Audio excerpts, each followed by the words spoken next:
করতে হবে। আবেদন করতে হবে কি যে আমি একটা বাগানের সব তৈরি করছি, এটা পোকামাকড়ের জন্য কাজ করে। পোকামাকড় তো অনেক প্রকার আছে, এটা কি পোকার কাজ করবে?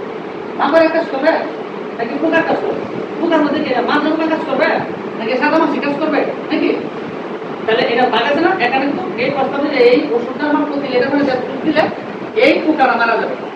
তাহলে কি আগে আমাকে এই ডিপার্টমেন্টে আমাদের উদ্ভিদ সংরক্ষণ উইং যারা আছে, কৃষি সম্পন্ন দপ্তর, খামারবাড়ির ঢাকা হেড অফিস, এখানে উদ্ভিদ সংরক্ষণ একটা উইং আছে। ওই উইংয়ে এই প্রতিষ্ঠান যারা এটা বানাইবে এটা আবেদন করবে যে আমাদের এই প্রোডাক্টটা এই জিনিসটা মানে ঠিক এতটুকু করে দিলে এটা কাজ করবে। তখন কি করবো, ওরা টেস্ট করে যে এই উপাদানটা দিচ্ছে এলাকাতে দেখো 585 ছিল, এখন নাইট্রো কীটনাশক এখন 585, মানে কি 55 কিন্তু 555 লাস্টে লাগে 55, মানে কেন হলো প্রতি লিটার হয়ে যায় 500 মিলিগ্রাম আছে ক্লোরোফাইরিফস আর 5 মানে এটা পরে বুঝে 50 মিলিগ্রাম।